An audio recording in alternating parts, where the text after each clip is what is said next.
Welcome back to L Travel Guides. This weekend we are heading to the Smoky Mountains. We hope you'll join us as we explore what the Smoky Mountains have to offer and inspire you on your next trip.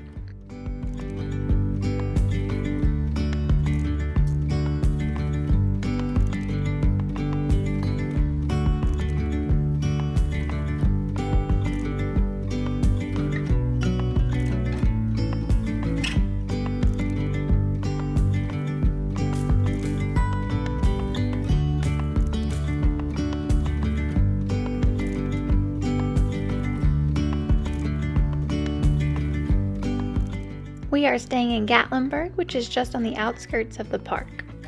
We got in late last night and are staying at the Courtyard Marriott in Gatlinburg. And this morning we're out early to explore the town. It's early October and they've decorated the town with these pumpkin figurines all over the place. Gatlinburg has had a different vibe than I was expecting. When we got in late yesterday evening, the streets were packed with everyone visiting the different stores. Ripley's has a couple of different stores around here too. This morning though, it's so nice and peaceful. Other towns to look at for lodging would be Pigeon Forge, which is another big tourist town, and then there's also Cherokee and Bryson City.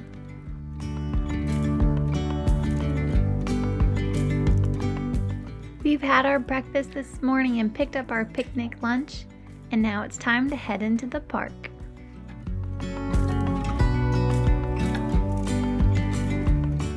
The Smoky Mountain National Park is huge, with many destinations far apart from one another. However, along your drive, you'll see many vantage points looking at the beautiful scenery.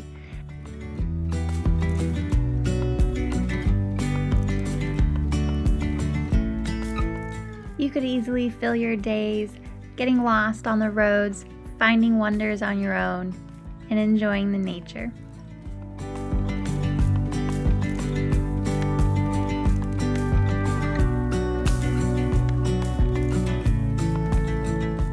There are also many campgrounds, cooking areas, picnic areas, where we often saw people just relaxing, reading books, and grilling their hot dogs and hamburgers.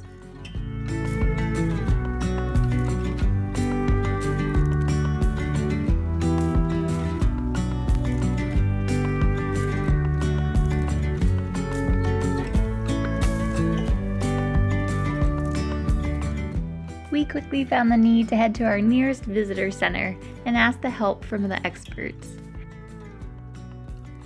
Here they guided us to what was open, what was closed, what needed reservations, what was nearby, and what we could get done during the day.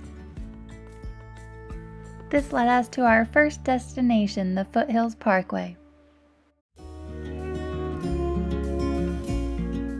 This byway will take you on winding roads to see some of the most gorgeous views of the Smoky Mountains.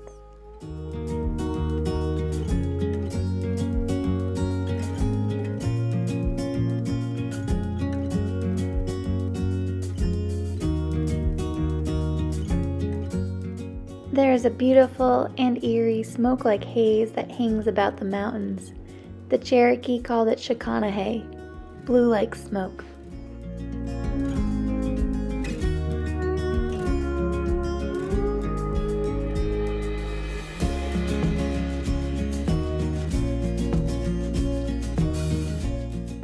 Next up, we headed to the Roaring Fork Motor Nature Trail, which is a 6-mile one-way loop road where you'll see beautiful scenery, maybe a few bears, and then the remains of log cabins and communities from the families that lived here in the late 1800s and early 1900s.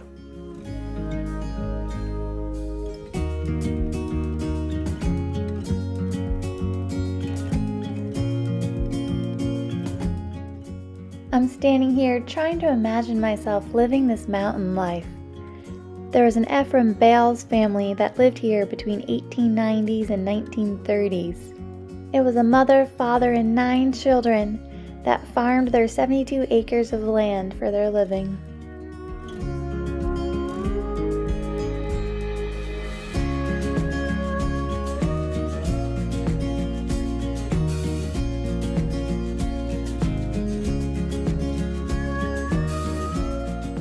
Along this motor trail, you'll also find some hiking trails, one being the Trillium Gap Trail, which takes you to the Grotto Falls. Another popular one is Rainbow Falls.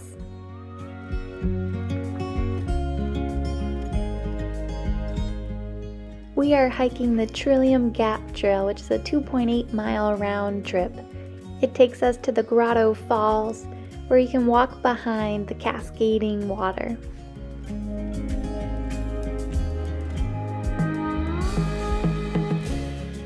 It started to rain while we were on our hike. Luckily though, we had brought our ponchos, so we were able to continue on.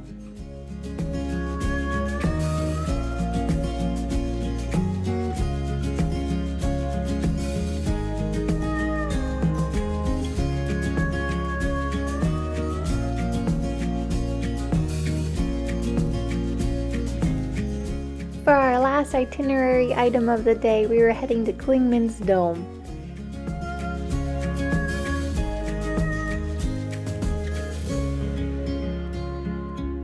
The rain has eased up, but it is getting pretty foggy.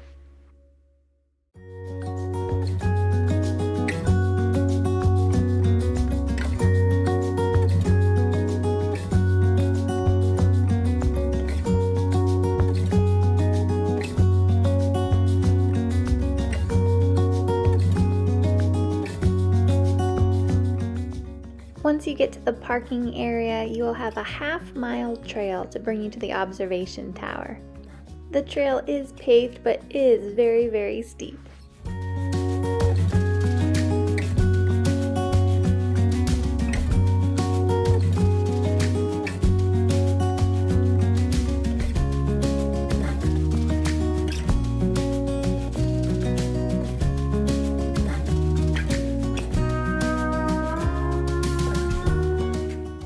On your hike, you'll notice that the Appalachian Trail crosses through this region.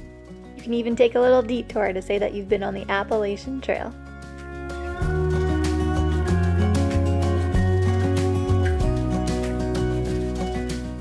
Clingmans Dome is the highest point in the Smokies at over 6,600 feet tall.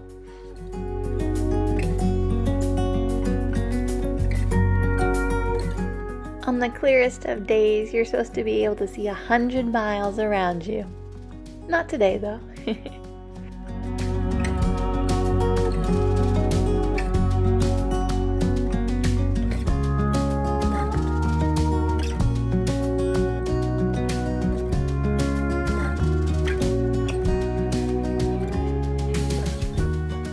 Well, there ends our day in the Smoky Mountains.